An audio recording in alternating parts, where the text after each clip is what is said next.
totoo pala ang issue ng komersyalisasyon. Oh, plano pa lamang daw, ngunit ginagawan na ng aksyon. Hayan at ng taas ang bayarin sa laboratorio, pati ang mga serbisyo doon sa dormitoryo. Maliit ang budget ng gobyerno para sa edukasyon. Pangbayad utang muna raw at militarisasyon.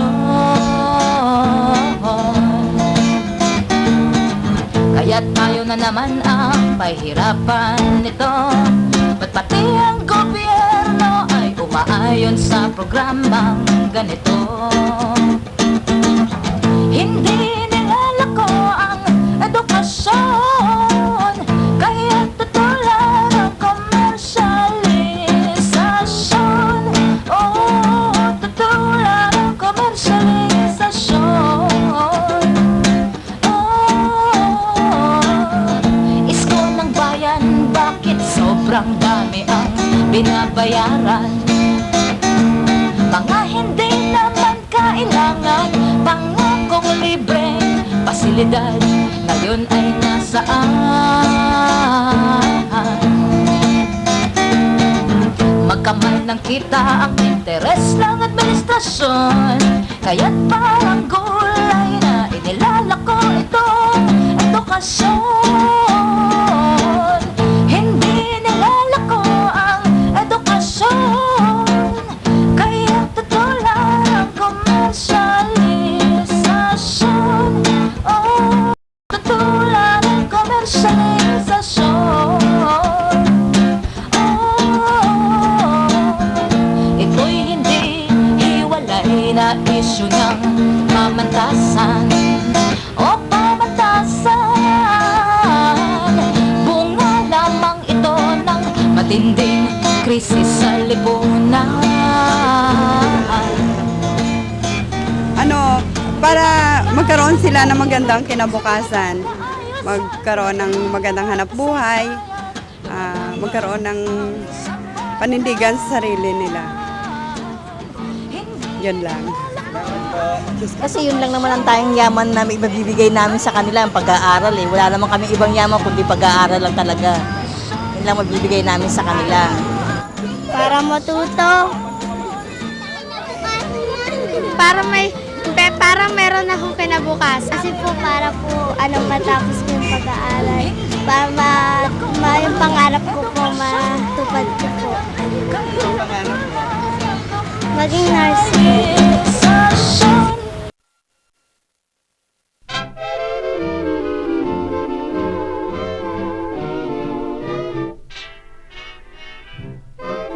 Nung dumating ang mga Amerikano, nakita nila yung potensyal na kailangang hubugin ang mga Filipino, ang mga kaisipan nila, para magkaroon ng lehitimong katangian yung kanilang pananakop. No? Isa sa isinakatuparan nila ay yung institusyonalisasyon ng sistema ng edukasyon. No? Sa pamamagitan nito, isinakatuparan nila yung isang programang pang-edukasyon na naglalayong magbigay ng lehitimong katangian sa pananakop, magkaroon ng positibong pagtingin ng mga Pilipino sa mga Amerikano, at magkaroon ng orientasyong maka-Amerikano ang kaisipan at kamalayan ng mga Filipino. At nakita nila yung orientasyong ito na higit na magiging epektibo kaysa doon sa pisikal na pakikipaglaban sa larangang pangmilitar. Dahil kapag nakuha nila yung kamalayan at kaisipan ng mga nakararaming mga mamamayan, mas madali nilang maisa sa katuparan ang implementasyon ng mga kolonyal na programa at patakaran. Mas naging pamilyar halimbawa ang mga Filipino sa kasaysayan ng Amerika kaysa kasaysayan natin, yung pagkilala sa pangangailangan ng pananakop at yung modelo ng Amerika sa progreso, sa pag-unlad, sa modernisasyon, yung dapat na kuning modelo ng Pilipino. No? Siguro mahalaga ding banggitin yung epekto ng pagpapalawak ng saklaw ng wikang Ingles sa lipunan, no? Dahil sa pagtuturo ng wikang Ingles, nagkaroon ng oryentasyon ng ang kaisipan ng mga Filipino na naipapahayag, nabibigyan ng artikulasyon, ng ekspresyon sa pamamagitan ng isang banyagang wika. Isa ring naging mahalagang bahagi nito dun sa orientasyon ng mga Filipino na maging Amerikanisado na ay yung pagkiling sa mga produktong kolonyal, halimbawa, ng mga Amerikano, no? Sa pamamagitan ng orientasyon na maganda, maayos ang mga produktong Amerikano at hindi dapat, no, pansinin yung mga produktong lokal, no? So sa ganito, naging malaki at malawakan yung epekto niya sa paghubog ng kolonyal na orientasyon ng kamalayan. Yung pagdakila doon sa mga produktong Amerikano, sa kasaysayan ng Amerika bilang kasaysayan ng pagsasakatuparan talaga ng kalayaan, no? At hindi kasaysayan ng pananakop, pangingibabaw at pagsasamantala.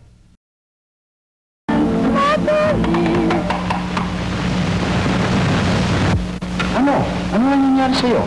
Hindi ganyan ang pagkanta niyan. Kantahin mo kagaya ng dati. Bakit niyo ako pinipilit pa kanta ng English? Sinabi ko na sa inyo hindi ako maaari. Bakit din niyo ako pantayin ng Tagalog?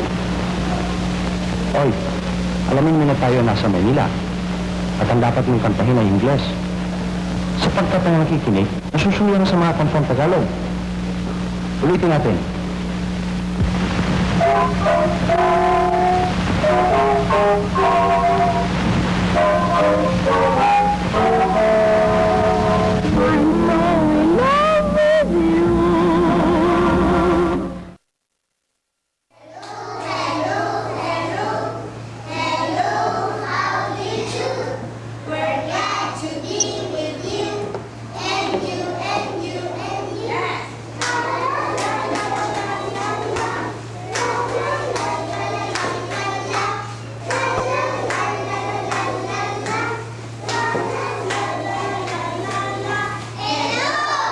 Ano ang nangyari with this transition from that of a direct colony to a neo-colony?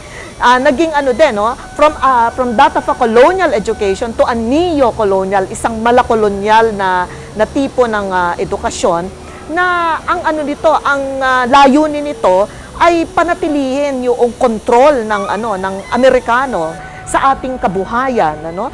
And this can only be done through an educational system which is commercialized. Una-una, paano tinuturo ang ating kasaysayan? Ang mga Amerikano ay hindi bilang mga mananakop, kundi bilang mga bayani. Hindi kailanman tinuturo na sila yung sila yung ng Hamlet ng ating mga tao, nagpalaya sa mga sa lupain ng ating mga mamamayan, Sila yung mga nagsunog, ng ating mga communities. Yung elementary at saka ang high school, ang curriculum nito ay hindi nagko-concentrate sa mga social sciences, kundi nagko-concentrate sa mga exact science, sa mga math at saka yung ibang exact sciences, na ang pawang mga ginagamit ng mga textbook ay mga workbooks, na craft, na finormulate batay doon sa imposition, sa mga prescriptions ng multilateral lending institutions katulad ng IMF, World Bank. Pero tinuturo sila in such a way na parang nagiging robotic sila at hindi mga thinking subjects. Ika nga ay parang tanggapin mo na lamang kung ano yung itinuturo sa'yo at huwag ka nang magtanong kung bakit ganyan ang itinuturo sa'yo. Lalong-lalo na ngayon, na pumapasok tayo doon sa era of globalization, na nahahagip ang ating educational system sa pamamagitan ng intensification ng commercialization ng education. At dun sa curriculum development, makikita natin na ang mga subjects, ang trust, even ang courses for that matter, that are offered now at the tertiary level, nakapattern ito doon sa pangangailangan ng mga multinational o yung mga transnational corporations, yung mga paglaganap ng mga dati-rati vocational courses na ngayon ay mga degree courses na katulad ng ng computer science courses, sapagkat ang kailangan ng mga transnational corporation ay magkaroon ng gagamit sa kanilang mga produkto. Kailangan nila talaga consumers. Kung titingnan natin talaga yung character, lalong-lalo na ng tertiary education dito sa ating bansa, talagang nakatugma ito, no? Nakatugma ito sa pangangailangan ng mga monopolyo, pangangailangan ng mga transnational corporations, in line with the agenda of monopoly capitalism to make the third world economies, the third world countries, a source of cheap labor, source of cheap raw materials, and a market for surplus goods.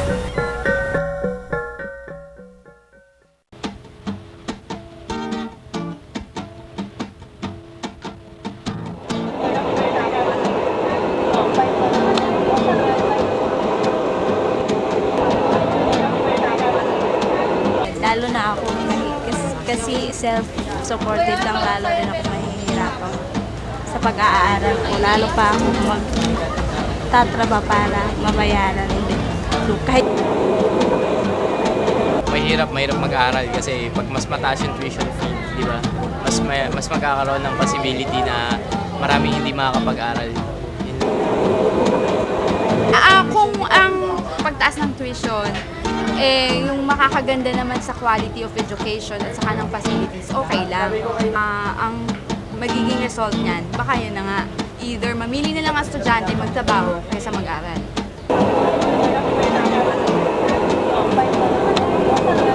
tingin ko, siguro kailangan na lang nila mag-strive hard para, kunyari, makakuha sila ng scholarship o kaya kung wala talaga, meron naman yung financial assistance. Para sa edukasyon. Ngayon po, naririto ang iba't ibang universidad, kasama ng iba't ibang pamantasan. Sa ngayon po, napakaraming pagtataas ng matrikula ang nagaganap.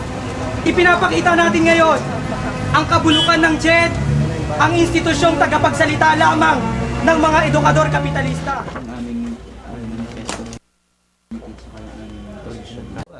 Hindi ba nila in-explain kung saan napunta yung mga increases last year, kung ano yung naging improvement? Our position is this, you may not agree with it. Quality education is expensive. You want quality education, you should be ready to pay for it. Hindi na tayo magkaroon ng mga politiko, ng mga tao sa gobyerno na pahirap.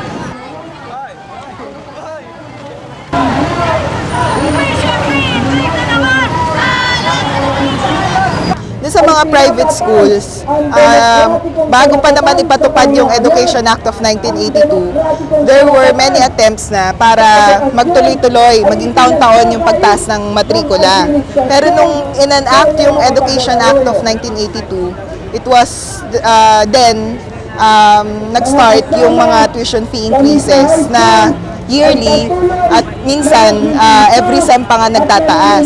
Kaya ang kalagayan ng mga private educational institutions natin sa bansa ngayon, mas tumitindi yung pagturing nila sa edukasyon bilang isang commodity dahil may ganitong klaseng system, no, na binibreed yung government. No. At mula 1997, sinabatas na yung Higher Education Modernization Act. Ito yung nag-aalaw sa mga state colleges and universities na magbenta ng kanilang mga assets, no? Katulad ng lupa, buildings, kahit nga siguro estudyante, intellectual properties ng mga estudyante at faculty ay ibinibenta na para kumita yung mga universities. No? At the same time, nagtataas din ng mga tuition fees yung mga universities ngayon, state colleges and universities, dahil kailangang maging self-reliant, no, yung mga SCUs ngayon. Nagre-result ito ng paparaming bilang ng mga kabataan na kumukuha ng technical and vocational skills. No? Mga skills na napabagay sa mga pagawaan sa mga economic processing zones. May ganitong klaseng system na nangyayari, no? Dahil yung mga karamihan ng mga foreign direct investments dito sa bansa, ibig sabihin yung mga nagtatayo ng mga factories, ng mga pagawaan, ay nangangailangan ng skilled, semi-skilled, pero murang lakas pagawa. Salot talagang salot! Kasalot-salutan!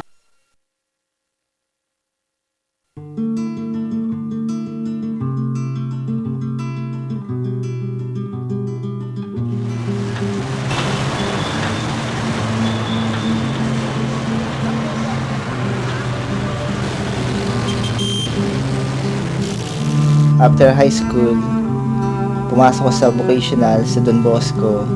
Doon na rin ako nakapag-trabaho. Number 3 daw yan sa sa technical course. Pero bahagi rin nung sa school, hawak din sila ng mga company na malalaki. So, punta ka lang doon, bigyan ka recommendation. Kaya sa paghanap ng trabaho doon, medyo may kadalian. After nun sa RFM, nag-decide ako na mag-take up ng exam dyan sa PUP. Dahil sabi ko, parang gusto pa mag-aral sayang naman. So, diretso ako dyan sa PUP, nakapasa naman. Kaya, tinuloy ko na kumuha ko ng BS Socio. Then hanggang lang ako dyan, hanggang first year, first semester. Dahil stop na naman ako, harap na naman ng trabaho. Dahil medyo may kakulangan sa finansya. So, trabaho na naman, pasok na naman ako sa iba't ibang construction company, puro electrical yung trabaho. So, pagtapos nun, nakapag-ipon na naman, pasok na naman sa school. Then dire-diretso ko na pa konti-konti yung sociology. Umabot siya ng mga 6 years, dahil 2 years din yung patigil-tigil na kurso. Yan, naghahanap ako ngayon yan. So, una, naghahanap ako sa dyaryo. Talagang tinitignan ko yung mga vacant position Wala naman. So, ang nakikita kong madalas doon sa mga technical na na trabaho. So, nagde-decide ako na apply ako yung dati kong kurso para lang, syempre, pangailangan. O kaya mayroon ka hinahanapan sila ng mga masteral degree, kinakailangan, may mga ganun. Kasi yung experience pa, halos wala doon sa pinaka, yung qualification mo. Dahil nakalagay nga doon sa mababasa mo graduate from reputable school. Halimbawa na yung mga graduate ka sa Ateneo, sa Lasal, sa UP. Madali sila nakakapasok. Una-una, sila yung pinapriority ng kumpanya. Kasi usually pag sinabing Ateneo, parang medyo sigurado na maganda yung kind of education. Kaya, ayun. So, nung na-accept kami sa Ateneo, go. Kahit pangit pakinggan, parang totoo yung ganun Yung parang titingnan ng mga companies kung saang college galing yung mga students. Depende, titingnan yung pangalan. Kasi kung magaling ka nga, kaso nga lang, hindi ka nabigyan ng magandang edukasyon, pangit yung eskwela mo. Kunyari, eskwela mo mediocre, kung titingnan ng iba, hindi mo rin magagamit yung talino mo Sa tingin ko, kung okay yung eskwela mo, kaya niyang ilabas sa'yo yung tunay mong galing. Tsaka kung may pangalan ba yung eskwela, kunyari UP, may pangalan, magagamit mo yung pag-graduate mo. Nag-a-attempt ka rin pero walang response. Kinakailangan magpataas ka pa nung kurso mo para makapasok ka sa qualification na tinatakda nung pinakakumpanya. So, paano ka makakapagtapos na naman? Problema na naman. Kinakailangan mo ng pan-tuition na naman. Napakalaki halaga siguro ng pagmamasteral Napakahirap talaga kung kurso mo pumapasok doon sa tinatakda yung pangailangan ng kumpanya. Maaari makasabay ka doon sa makasurvive ka sa ganong kalagayan. Pero kung ibang kurso ka naman o galing ka pa sa mga tinatawag natin hindi reputable school na binabanggit nila, napakahirap na naman. So, kinakailangan magpakadulubhasa ka siguro doon sa pangailangan nila. Kahit graduate ka ng tinatawag ng kailangan nila, yung discrimination doon sa pinanggalingan mong school, meron na naman. Isa pang problema dyan, yung bakante na posisyon, ilan kayong nag-aagawan para doon sa isang pwesto? Kung mas marami ang nag-a-apply na galing sa UP, tapos ikaw galing sa Ateneo, ikaw galing ka lang sa PUP. Kung naman, problema malaki yan. Well, yung pag-aaral mo dito sa UP is a big factor. Pero, yun nga sabi nila, hindi ganun yung assurance, hindi ganun kalaki. Meron pare-pareho lang yan lahat ng eskwela. difference lang talaga, pangalan. Ateneo, pangalan lang yan. Isang magandang pangalan.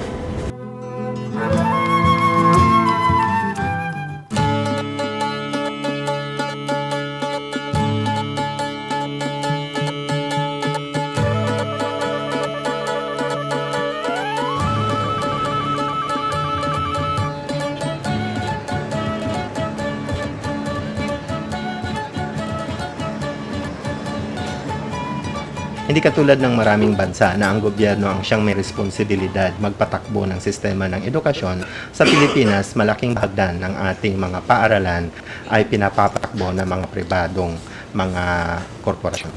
Responsibilidad ng anumang lipunan na para sa kanyang pag-unlad at mahusay na pagsulong, lahat ng mamamayan ay may nabibigyan ng mahusay na edukasyon. Ngayon, masasabi nating oo, proseso yan ng pagbabago ng lipunan. Ibig sabihin, ang pagpapalaya ng ating edukasyon ay bahagi rin ng pagpapalaya ng ating lipunan. Paano ba magiging tunay na malaya ang ating edukasyon para maging tunay itong makabansa, tunay na makamasa, at tunay na siyentipiko? Transformative education, yung edukasyon na tinuturuan namin yung estudyante, not only yung skills and knowledge, but also that they become aware of what is happening around, no? Yung ano nangyayari sa kapaligiran, gano'n. At they also develop a social conscience para they will be able to be socially committed, and hopefully they will be moved to action. Parang they will do something about a particular situation. Kasi sa St. Louis, ang curriculum namin composed of 3 elements. Ano? We have yung classroom instruction, tapos meron kaming practicum, at saka meron kaming community involvement. So, nag-ring reading kami. Yun yung lilinisan mo yung side ng plant mo, tapos yung most important doon is nag-adopt yung St. Louis Center, specifically yung Agham, ng isang site sa Camp 8 na sa amin lang yon, kumbaga gulod. Lumalabas din kami at pupunta sa mga iba't ibang lugar katulad dun sa Vital Farm sa Tublay, La Trinidad, Benguet.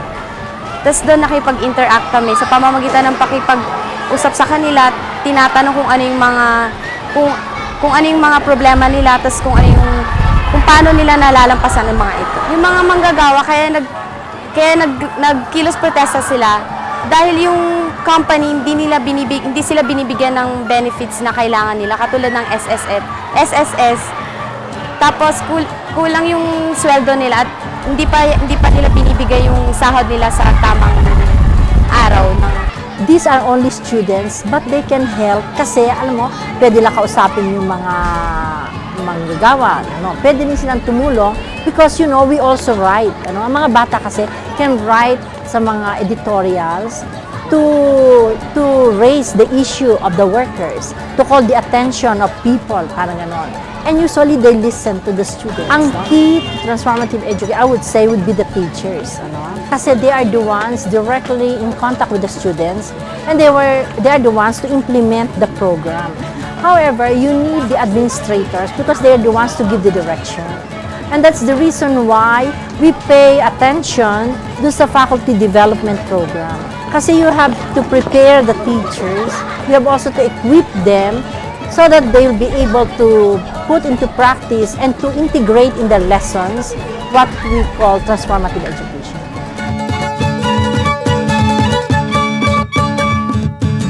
Itong education ay nagbubunga at itinataguyod ng mga makabagong mga guro at paaralan sa ngayon. Itong mga guro at mga paaralan mismo ay aktibong kalahok sa proseso ng pagharap ng mga suliranin ng ating lipunan at unti-unting pagbabago sa takbo ng mga issue at pakikibaka. Ibig sabihin sa ngayon, hindi na lamang mga estudyante, kundi kasama na nila ang mga guro at yung mismong buong paaralan dahil kasama rin ang mga progresibong administration. Aktibong binabago at pinauunlad sa ganitong paraan din ang esensya at pamamaraan ng edukasyon. Ibig sabihin ang edukasyon na transformative ay hindi na lamang nakukulong sa 4 na dingding ng isang silid paaralan at walang ginagawa kundi magmemorya, kundi ito ay nagiging isang dinamikong bahagi ng pagharap sa mga suliranin ng bayan at tungo sa unti-unti niyang pagbabago. Sa gayon, natatamo ang tunay na makabagong potensyal at lakas ng mga estudyante, mga guro at mga paaralan.